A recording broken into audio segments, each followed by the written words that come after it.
Namaste.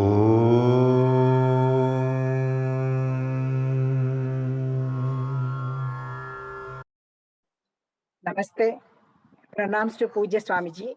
Namaste. A very warm welcome to everyone here. We are resuming our Saturday online classes after a short break. We have finished Pradasmarana, Gayatri Mandram, Shiva Sankalpam, Nirvana Shatkam, Aikamatya Suktam in the last 6 to 7 months. Today, Swamiji is going to take us a very beautiful Upanishad. All the Upanishads are beautiful. Still, a very beautiful Upanishad, Mundakopanishad. It is one of the Dashopanishad, and it is from Atharva Veda. In Kaivalya Upanishad, a disciple called Ashwalayana, he approaches his guru, Brahma, Bhagavan Parameshti, and requests, Adihi Bhagavan Brahma Vidya, teach me Bhagavan Brahma Vidya. So Bhagavan answered, that guru teacher answered, Shraddha Bhakti Dhyana Yogada Vaihi. Means you seek this with Shraddha, faith, Bhakti, devotion, and meditation. Why I am telling this? See, we are going to get Brahma Vidya. Upanishad is Brahma Vidya. So we have to approach with Shraddha, Bhakti, and Dhyana. And how is it possible? Because in spite of Swamiji's busy schedule, Swamiji is finding time to give us this Brahma Vidya. So we have to have Shraddha. So get a textbook, Mundakopanishad, so that we can follow Swamiji. Then also attend the class regularly. Don't think whenever I get time, I will attend. That is not the attitude. And listen to it. And whenever there are any doubts, please clear it then and there.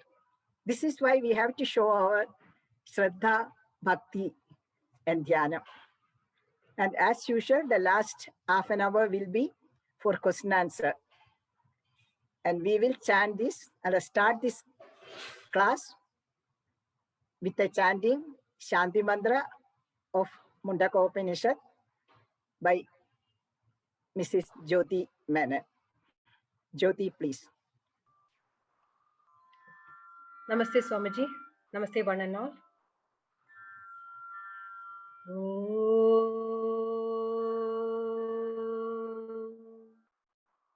Bhadram karnebhi shrunuyama devaah Bhadram pashe makshabhir yajatraah Sthirairangai stushtuvam sastanubhir vyashema devahidam yadayuhu Swasti na indro vruddhashravah Swasti na pusha vishwavedah Swasti nastarksho arishtanemihi Swasti no brihaspatir dadhadu Om Shanti Shanti Shanti Hari.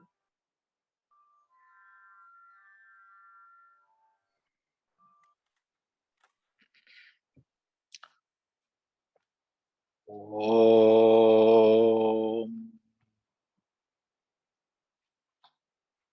Gurur Brahma, Gurur Vishnu, Gurur Devo Maheshwaraha,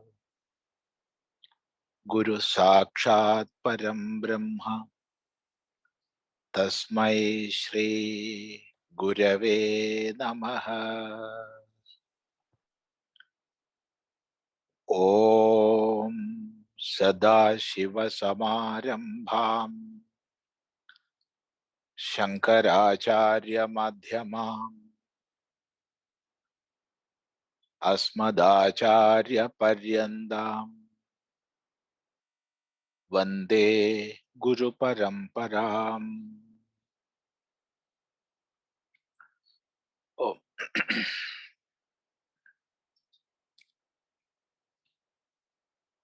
In this satsanga, we have taken many topics, including some parts of Veda itself, like Shiva Sankalpa Sukta, Aigamatya Sukta, Gayatri Mantra, and the like. And we were taking comparatively shorter topics. But now, today we are starting Mundakopanishad, one of the major Upanishads.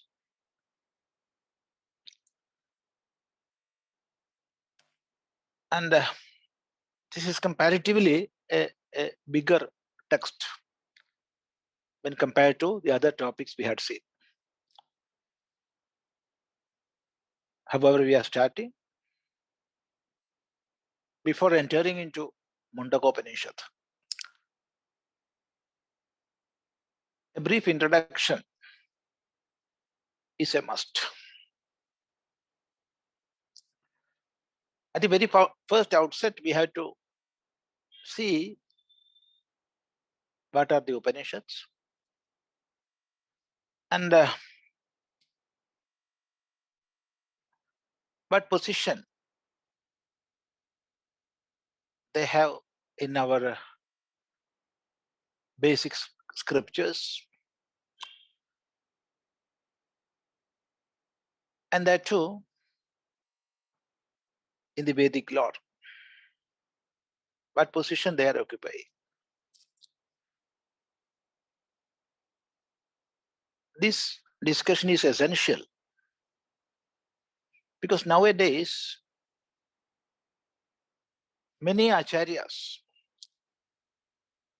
are spreading the concept that Upanishads are not parts of Veda.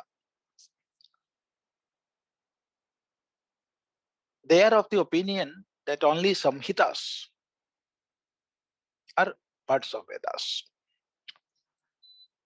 And all other parts, that is Brahmana and Upanishads,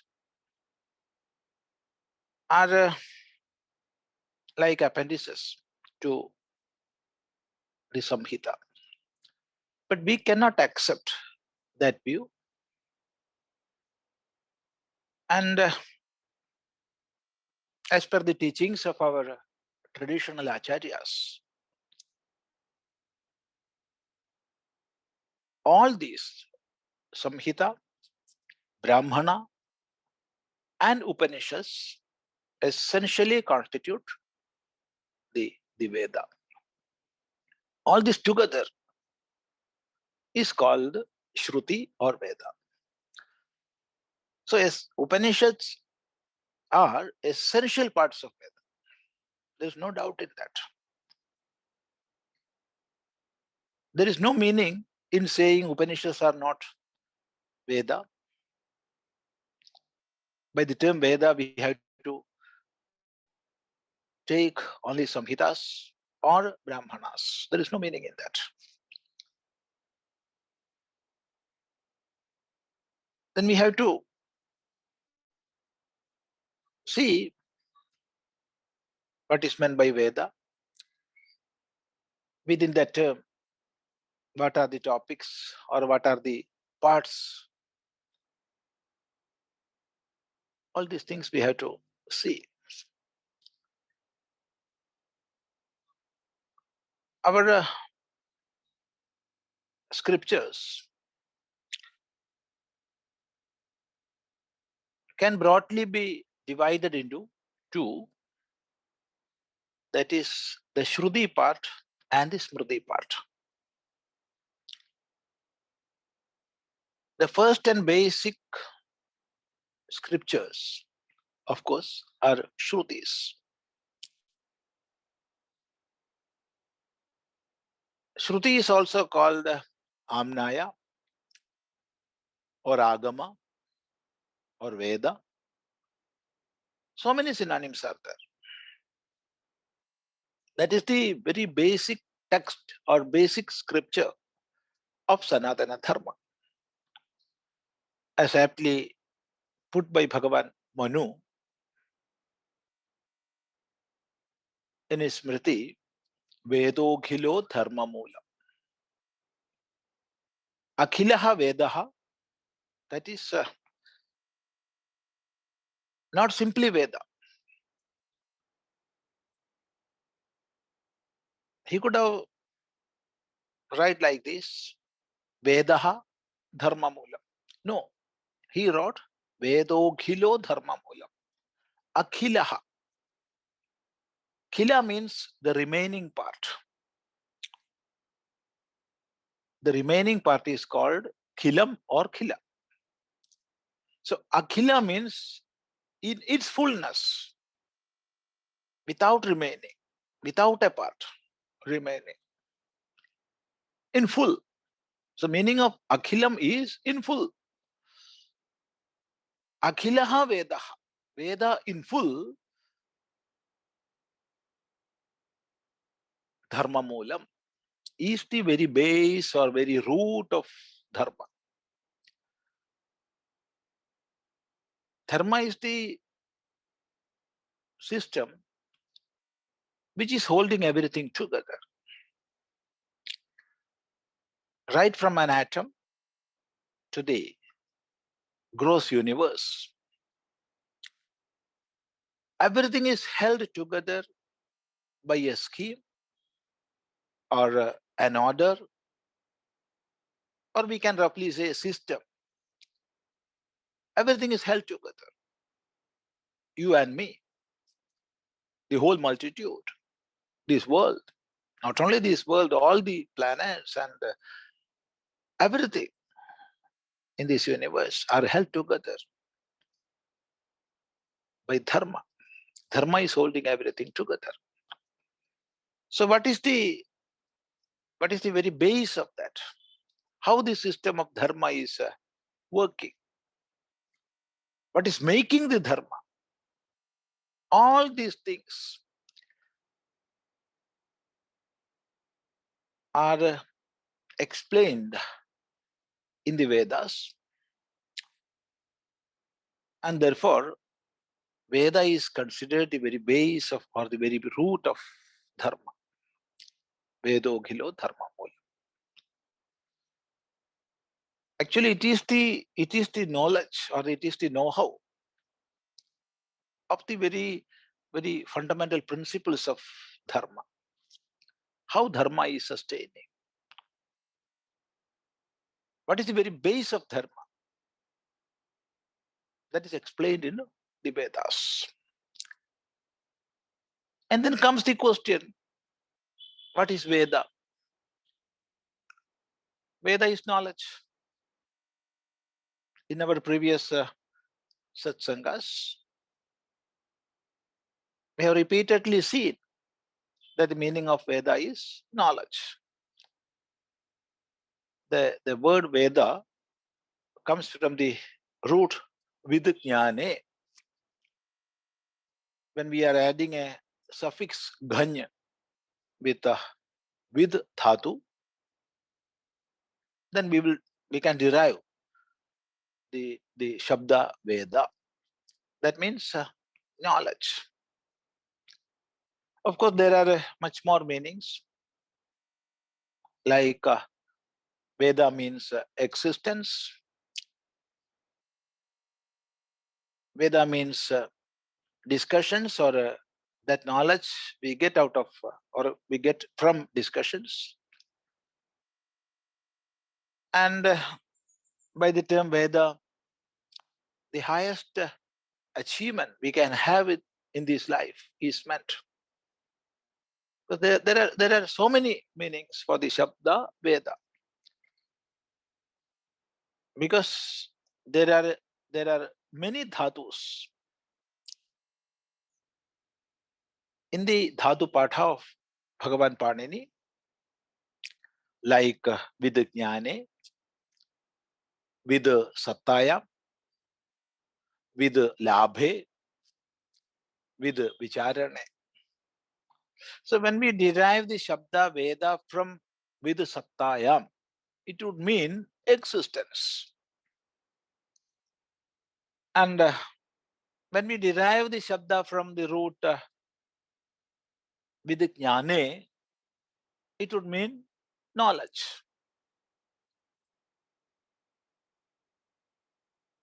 When we derive the same Shabda from the root with vicharane, it would mean discussion or contemplation. And when we derive the Shabda from the root with the labhe, the meaning will be the achievement or the benefit, the highest benefit or highest achievement we can have in this life. And when we combine all these dhatus together, then the meaning of the Veda will be the knowledge of the absolute existence, or the knowledge that gives the highest achievement, or the knowledge that will take to the highest achievement in this human life, and the knowledge that we can derive through traditional or proper discussions. So all these meanings are there. Even though so many meanings are there for Veda, the first and basic meaning is knowledge. That is knowledge about this universe, the basic cause of this universe, and the scheme which is abiding this universe, and the basic knowledge as an answer to the very primary question which we have in this life: who am I? What is my real nature? And what is the goal of this human life? And how I can reach that? There are so many questions. Innumerable questions are there, and we can categorize these into three, namely the world we are experiencing, the me or the I who is experiencing this world, and the controller who is controlling everything, all these universal phenomena. So into these three categories, we can categorize all the queries we have. And therefore, Veda is a clear answer to all these queries. It teaches what basically this universe is, and what is the controlling faculty, and what is our essential nature.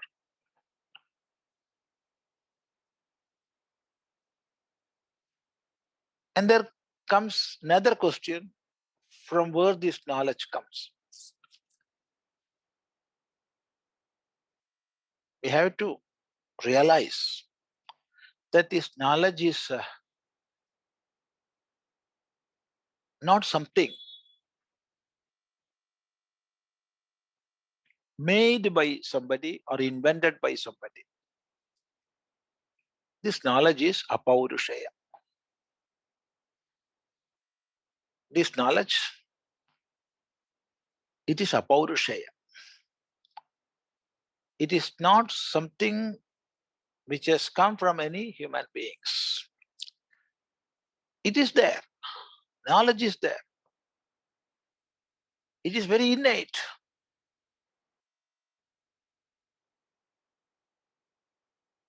Veda itself declares all these Vedas emanated from the highest self, Ishvara himself. Ruchasamani Jaknire, Chandamsi Jaknire Tasmad, Yajuh Tasmad Ajayata. So says Purusha Sukta. That is all these Vedas, Riks, Yajus, all these, Samas, all this came from or manifested from the Supreme Self itself. And in the Shukla Yajurveda, there is one mantra, Asya Mahato Bhudasya Nishwasitamedat Yad Rigvedo Yajurveda Samavedo Dharma Veda. It says all the Vedas, Rigveda, Yajurveda, Samaveda, and Atharva Veda, all these Vedas, they manifested from Asya Mahato Bhudasya. This highest self, which we can call Ishvara. How these Vedas are manifested? Just like Ishvara is exhaling. See, we are sitting here. One fellow is speaking and others are hearing. So we are listening, we are speaking. But now we are continuously inhaling and exhaling. It is happening quite naturally. We are not at all concerned. Those who have respiratory problems, like some diseases, of course they will know. But all others, they are not at all concerned. It is happening quite naturally, without any effort. It is happening. With effort we are talking, with effort you are hearing, but our inhaling and exhaling, that respiration is happening without any physical exertion.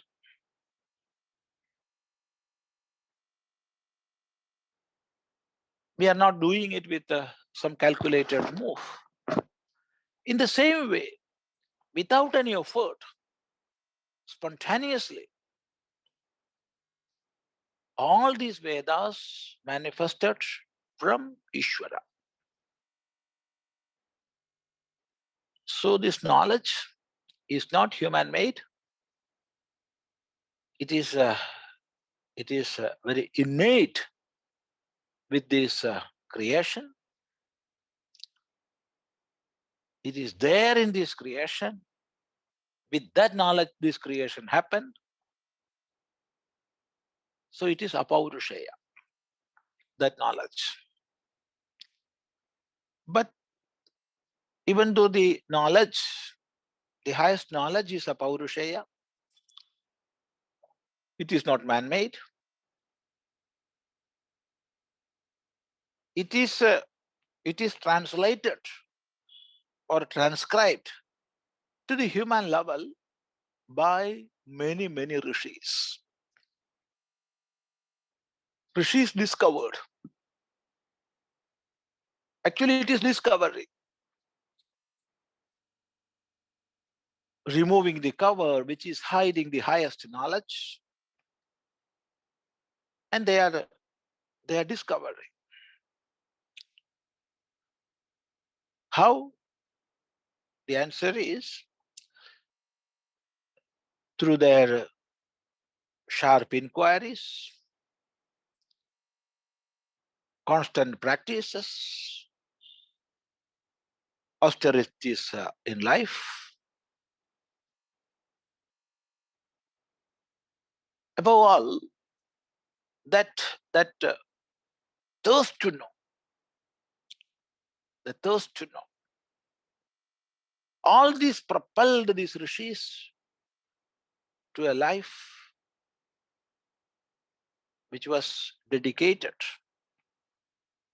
for getting that highest knowledge. And they realized, they discovered. And those who realized, we are calling them by the name Rishi. Rishi means the seer. Rishi means the seer, one who has realized or seen.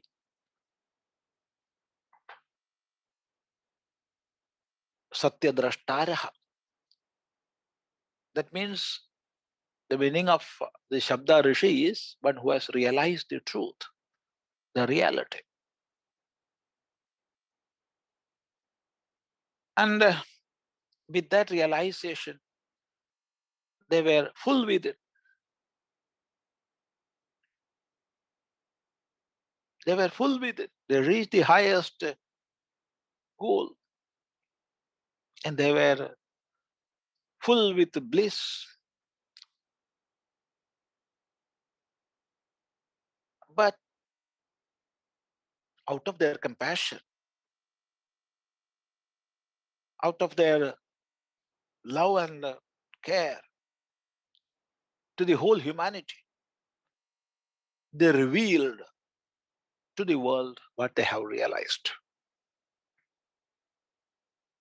So these revelations,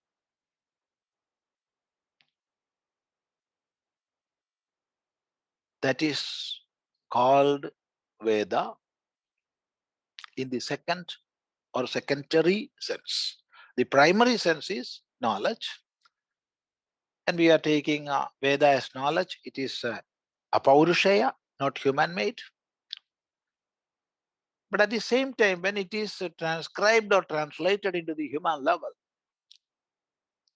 it was revealed by or revealed through many mantras, many teachings by different rishis.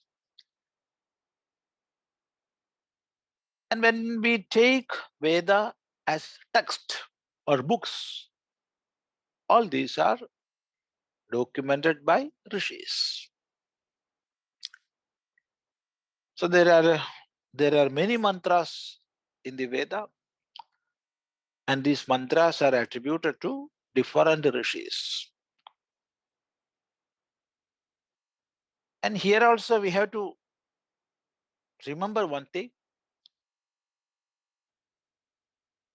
When we are considering Vedas, we will never say a rishi wrote such and such mantra.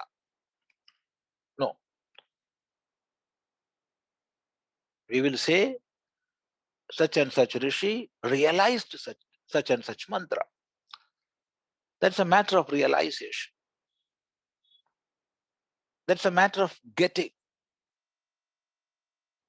and giving. How they are getting? Through their inquiries, through their tapas. And why they are giving? Out of their compassion and love and care. So there are many mantras. And these mantras are categorized into 4 divisions: Rik, Yajus, Sama, and Atharva. And within this Rik and Yajus and Sama and Atharva,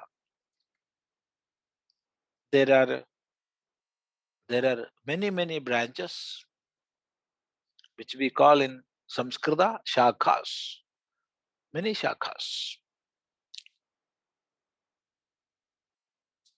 More than 1,100 shakhas are there. As per the Mundakopanishad, there were 1180 shakhas for all the Vedas together. And there are different parts dealing with different subjects. And these parts are called Samhita, Brahmana, and Upanishad. Of course, there is another part also, that is Aranyaka. But Aranyaka is more or less considered as an appendix to Brahmana. So mainly there are three parts: Samhita, Brahmana, and Upanishad.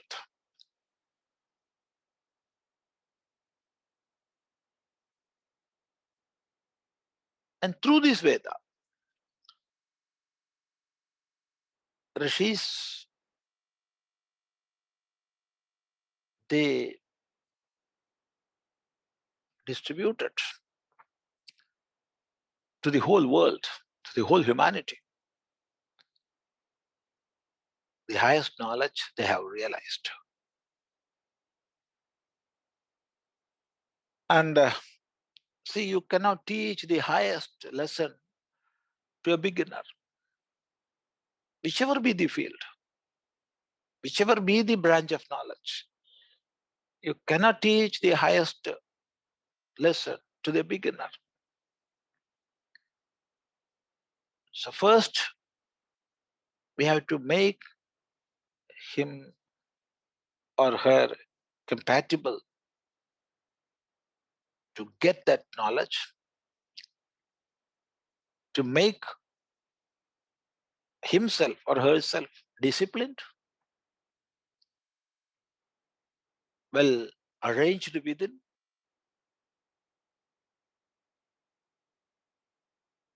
and slowly through such teachings, we must make him or her ready to get the highest teaching. That is, the student within will have to be manifested or taken out. And for that, there are many rituals, many karma, and many upasanas.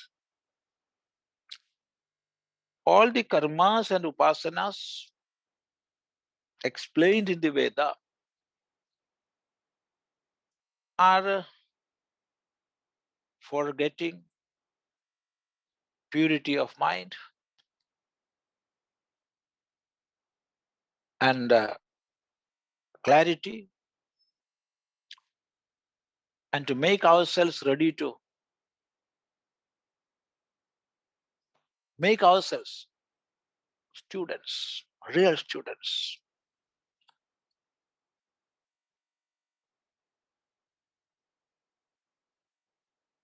Simply we can say, for making the mind pure and clear, all the rituals are there in the Vedas. As explained by Bhagavan Bhashyakara himself, Chittasya Shuddhaye Karma. All the karmas extolled in Vedas are for making the mind pure. Only within a pure mind will the knowledge, the highest knowledge, will dawn. There is no doubt in that. It is said in the Upanishad itself, Sattva Shuddhau Dhruva Smriti.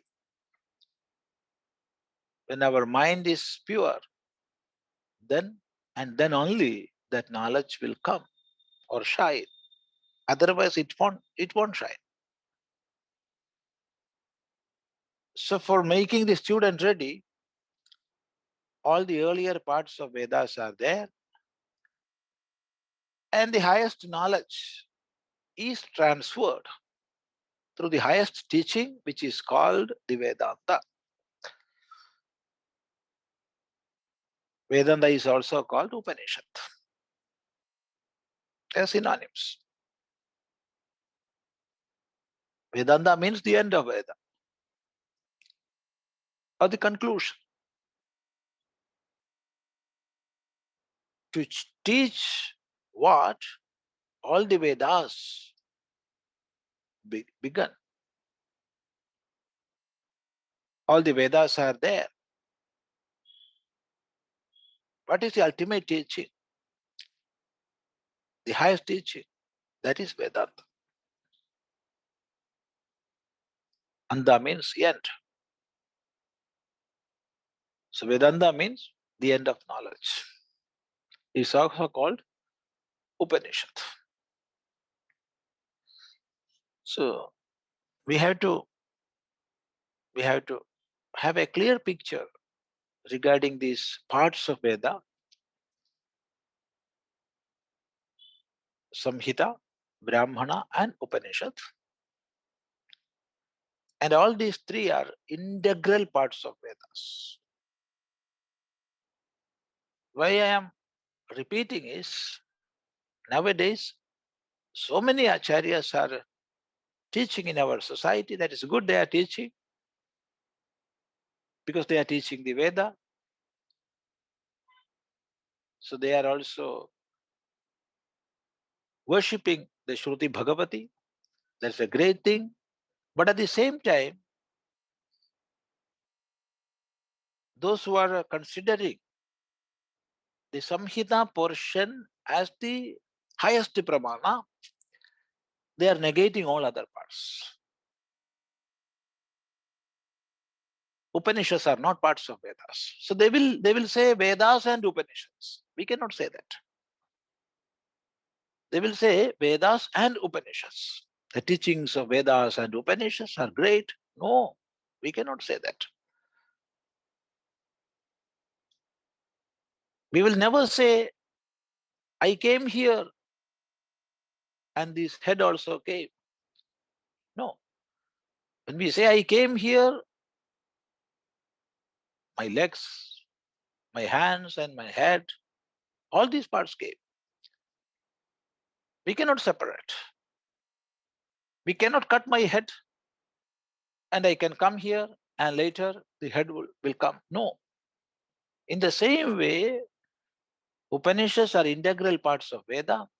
So also Samhita. So also is the Brahmana. All these three constitute Veda. And in the first part, of course, there are many highest philosophical expositions. But basically, there are many karma,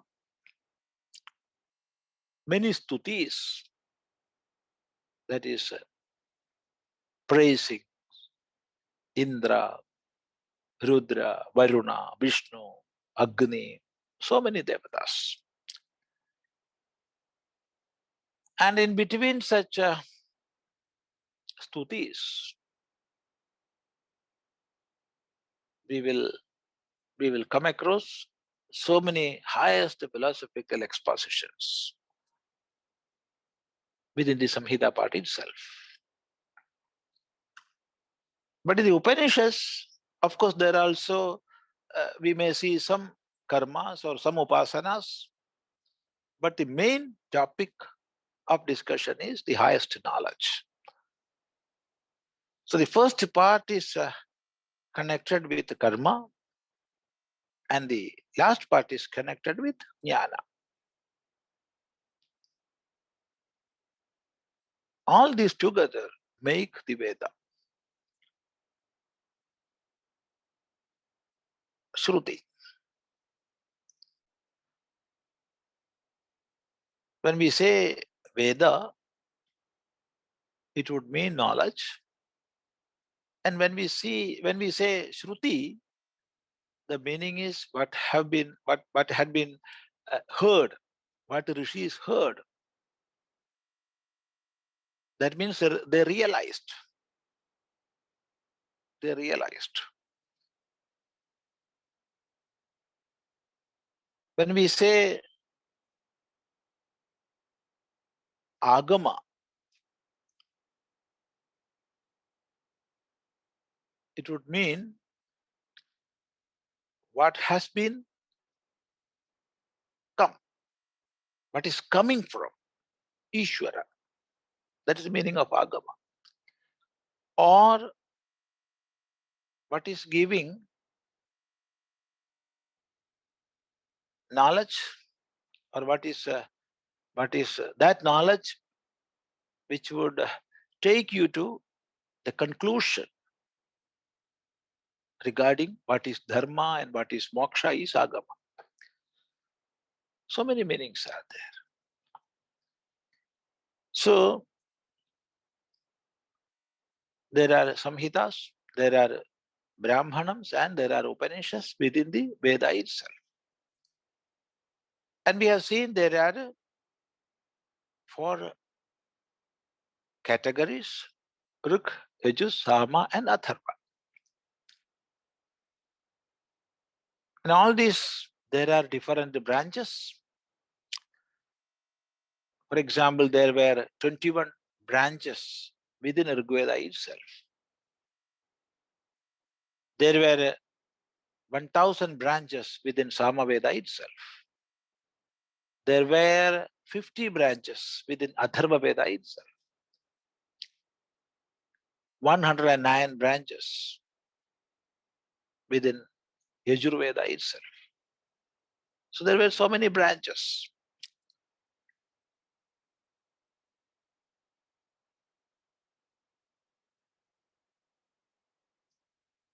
Among them, there is one branch which is called Pipalada Shakha in the Atharva Veda.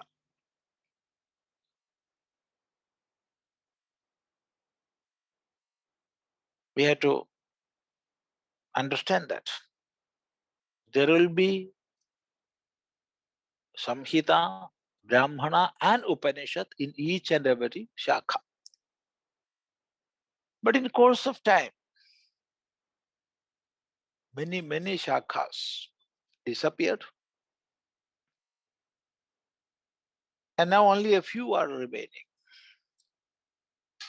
As a whole, only a few Shakhas, which we can count with the help of one hand, are remaining. Only 3 or 4.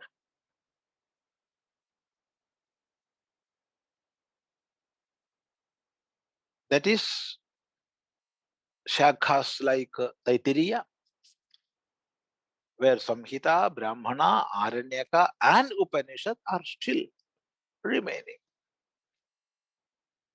But there are many Shakhas where only Samhitas are remaining. There are many Shakhas where we can get only Upanishads. All other parts have gone.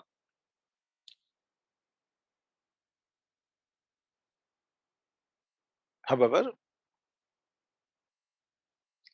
if we observe well, we can see there are much more Upanishads than the Samhitas remaining now.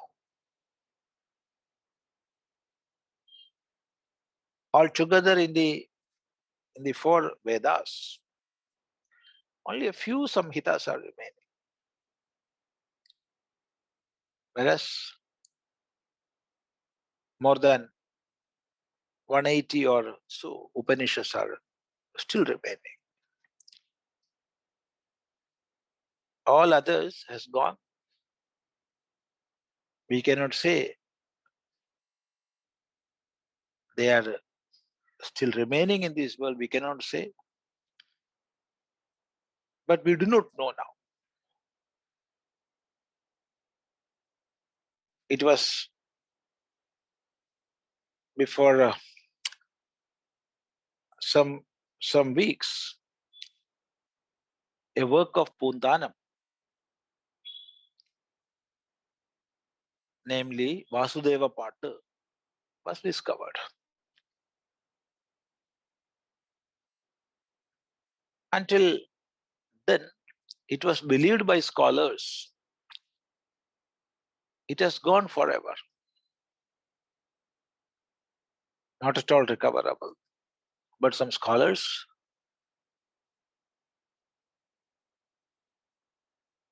one Indian and one Swiss scholar, with their effort, they got it back, and now we can get that Vasudeva part of Bodhara. So we cannot say we will not find it out again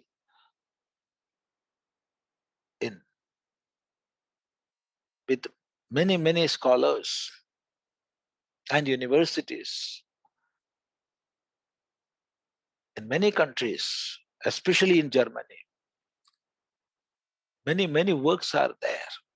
So we cannot say we will find them back or we cannot find them. We cannot say. But now only a few samhitas are there in the market available, and more than 180 or nearly 200 Upanishads are there.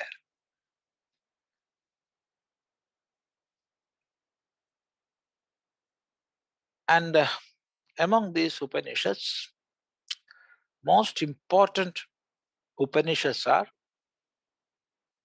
Upanishads, 10 Upanishads. It is the most important Upanishads. Together they are called Upanishad. Upanishad means 10 Upanishads, collection of 10 Upanishads.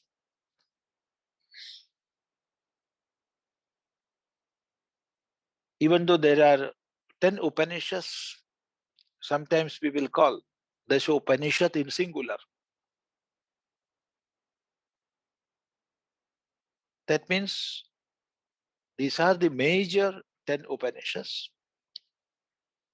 And within these 10 Upanishads, major Upanishads comes this Upanishad which we are going to study. That is Mundakopanishad. It is one Upanishad which belongs to the Atharva Veda, and it comes in the Pipalada Shakha. Pipalada Shakha. And it is a part of the Samhita itself. Mundakopanishad is a part of the Samhita, Atharva Veda Samhita. And there are two more Upanishads included in the Upanishad, which are parts of Atharva Veda. And they are Prashna Upanishad and Mandukya Upanishad. Prashna Upanishad is a part of Pipalada Brahmana, and Mundakopanishad is a part of this Samhita, and Mandukya Upanishad is a separate Upanishad.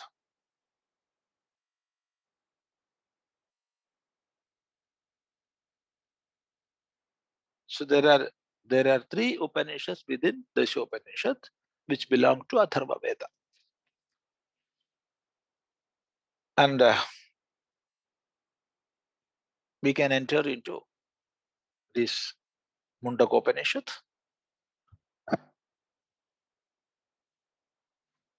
But when we are studying the Upanishad in the traditional way, it is essential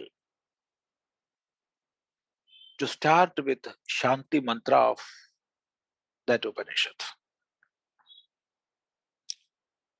It is the tradition. In the beginning and end of each session, we have to chant together the Shanti mantra of that Shakha or that Veda. See, there are 5 important Shanti mantras. For the Rigveda, Shanti mantra is Vangme Manasi Pratisthita Manomevachi pradishthidam aviravirmayeti. Beginning with that mantra. And the Shanti mantra of Krishna Yajurveda begins with Om Sahana Bhavatu, Sahana Bhunaktu, that mantra. And the Shanti mantra of Shukla Yajurveda is that mantra beginning with Om Purnamadah Purnamitam, that mantra. And the Shanti mantra of Samaveda is that mantra beginning with Om Apyayantu Mamangani Vakpranas Chakshuhu, that mantra. And the Shanti mantra of Atharva Veda is that mantra beginning with Bhadram Karnebhi. So we can start studying this in our next sitting. Now we can just chant the mantra, and those who know can chant together in the next session. Others must familiarize with this mantra.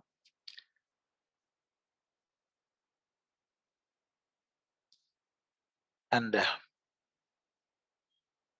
it is pregnant with inner meanings, and we can try to understand the inner meanings in our next sitting. Now we can just see what that Shanti mantra is. The Shanti mantra is Om Bhadram Karnebhi Shrunuyama Devaha Bhadram Pasye Makshabhiryajatraha Sthirairangai Stuštuvang Sastanobhi Vyashema Deva Hitam Yadayuhu Swastina Indro Vriddhashramaha Swastina Pusha Vishwavedaha Swastina Starkshyo Arishthaneme Swastino Brihaspati'r Dadhatu. Om Shanti Shanti Shanti. So this is the Shanti mantra of Atharva Veda, and in the traditional study of Atharva Vedic Upanishads, we have to chant in the beginning and in the end. That is the tradition.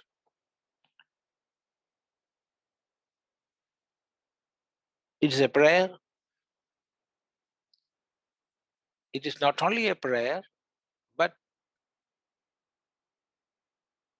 when we analyze the inner meanings, it will give a correct attitude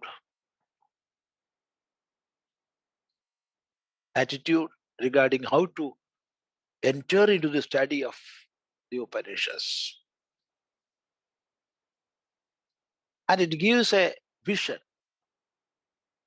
how to live in this world. What is the human life in this world?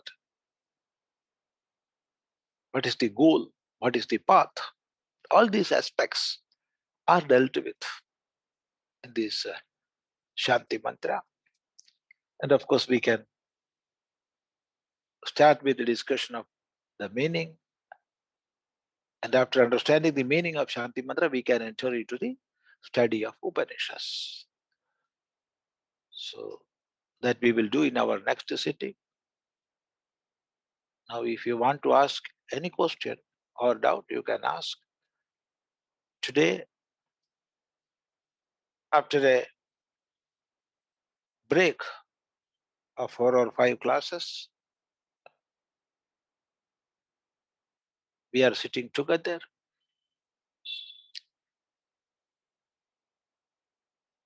So to begin with, if you have any doubt or question, you can ask without any hesitation. Only for some 15 minutes. Then we will stop. Namaste. First question is from Dr. Kamalaji. Please unmute and ask. Namaste, Swamiji.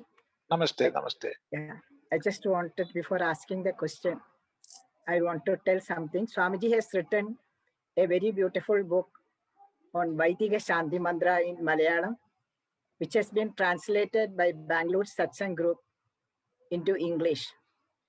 Yeah. So please contact for more details. That is what I wanted to say. Then my question is, what is the importance of studying this Upanishad with Bhagavan's Bhashyam, with the help of Bhagavan's Bhashyam? Not completely with the Bhashyam, but according to the Bhagavan's. Yeah. See, many scholars, great acharyas, wrote detailed commentaries on Vedas.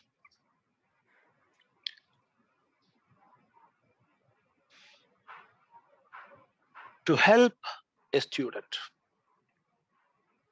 to go deep into the intricate meanings,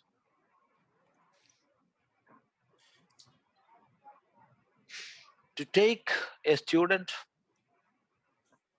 to the real study of the Veda. Many acharyas wrote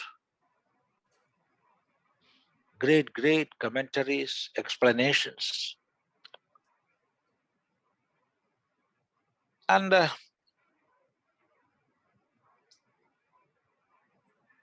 when we take the Samhita part, great scholars like Skanda Swami, Uvada,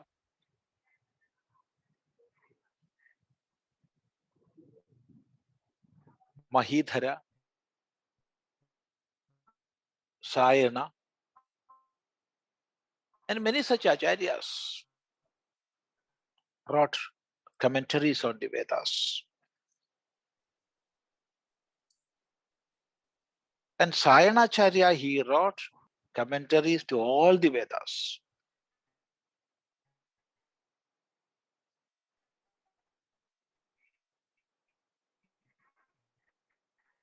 But many acharyas wrote commentaries for Samhitas, many acharyas for Upanishads. Full commentary, that is for all Samhita, Brahmana, and Upanishads. There are no such commentaries which are covering all these parts.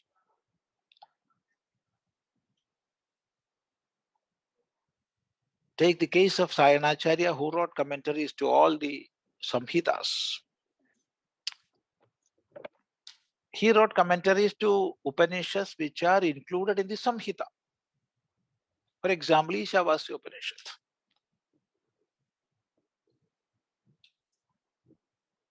And acharyas like Mahidhara and Uvada, they wrote commentaries for Shukla Yajurveda. Sayana wrote for Krishna also, and Rigveda, Krishna Yajurveda, Samaveda. When we come to Upanishads, there were many acharyas who wrote detailed commentaries. But the first and the exhaustive commentary on the Upanishad is written by Bhagavan Bhashyakara Shankaracharya. Of course, there are different commentaries. After Shankara's commentary came, many acharyas wrote commentaries on Upanishads before and after Shankaracharya. But the heart of the Upanishad,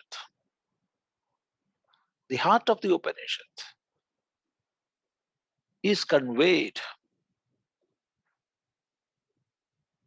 through the writings of Bhagavan Bhashyakara Shankaracharya.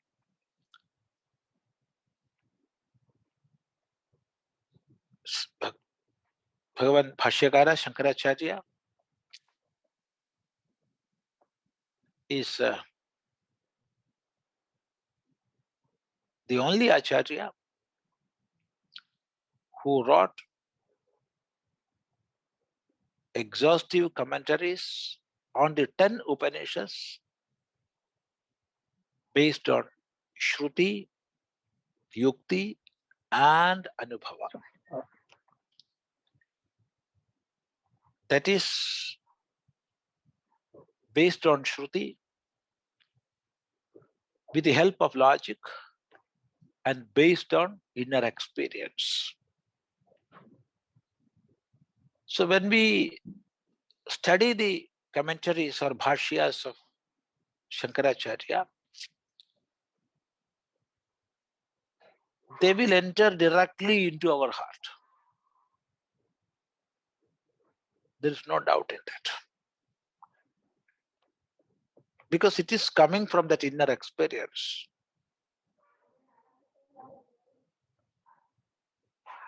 And there is no much verbal gymnastics. Language is simple. Very, very simple Samskrita language. So one who have a basic knowledge of Samskrita Bhasha can learn the Bhashyas of Shankaracharya. And it is based on, as we have seen earlier, it is based on Shruti, Yukti, and Anubhava. And when we study these Upanishads, so many doubts will come within our mind. We will see such doubts written there. What types of doubts will come in the heart while we study these Upanishads? These are written there in the Bhashya and well answered. So if we are studying with the help of Bhashyas, when we complete 1 or 2 or 3 or 4 Upanishads, no doubt we will have a clear picture of what the Vedanta teaches. What is the teaching of the Vedanta? So, studying these Upanishads with the help of Shankara Bhashya, there is no doubt it will take directly to the heart of the Upanishads. And very easy also, because the language is simple language. And a language having life. Not flowery explanations we will see in the Bhashya of Shankaracharya. No decorations at all. They are coming from the heart and of course will reach the heart. So it is a direct experience. If we are studying Shankara Bhashya with the right spirit, it itself is an experience. There is no doubt. That is why Srinarayana Guru, in his Anukamba Dashakam, wrote a line in praise of Shankaracharya. Saraladvaya Bhashyakaranam Guruvo. In the Anukamba Dashakam, of course, that is in Malayalam. Many acharyas, many scholars, many saints, and many avatars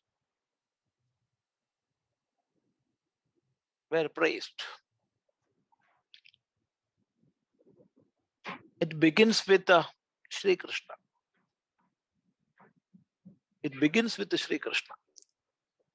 But Srinarayana Guru calls only one man a guru.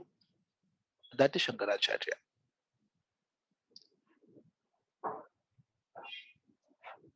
And Saraladvaya Bhashya. His Bhashya is Advaya Bhashya. That is, Advaya Bhashya means a Bhashya which is Advaya, having no similarities, unique, or a Bhashya which is dealing with the Advaita, one without a second.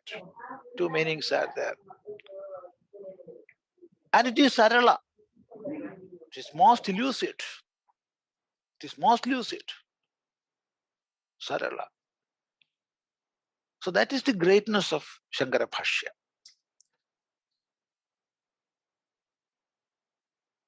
Here, we are not going to study Shankara Bhashya, but our explanations will be according to Shankara Bhashya. In that way, we will try to study this Mundakopanishad here. So the greatness of Shankara Bhashya I cannot explain in words. It is not a thing to be explained, but something to be experienced. The greatness of Shankara Bhashya is to be experienced. We cannot explain that. If we are approaching that Bhashya with fullest Shraddha and dedication, then we will experience that greatness. There is no doubt in that. Yes, namaste. I think today we can conclude this, and in our next sitting, we can. Nothing, Swamiji, one practical question for the spiritual seeker, how the days should start, because Prakanaganta, Upanishads, Bhagavad Gita, Parayana, all these things will be there. So when you get up, what is the first, just a routine, like for a spiritual seeker, like you do this, because morning itself, if you start seeing the Upanishad, you'll be just caught up and all that, or Parayana. This is Upanishad. Yeah, Upanishad. Of course, you can chant this, and as a sadhana, as an upasana, you can take that chanting. There is nothing wrong in that. But at the same time, there are many mantras for our chanting purpose. Upanishads are not for that. It is for contemplation. It is for inner contemplation, because it is exposition of pure knowledge. So, in our daily routine, we have to chant mantras, we have to do pujas, and keep a certain time for study of the Upanishads. It is for the study of the Upanishads. It's not for chanting. Of course, we can chant Upanishads. There's no question in that. There is no doubt in that. But at the same time, it is not a thing to be chanted, but it is for the purpose of study. So keep a certain time for study purpose. This aspect we can discuss in our next sitting. Today, there are some engagements. So we have to stop now. So this question Of course, we can take in our next sitting. Namaste. Om Gurur Brahma Gurur Vishnu Gurur Devo Maheshwaraha Guru Sakshat Param Brahma Tasmai Shri Gurave Namaha.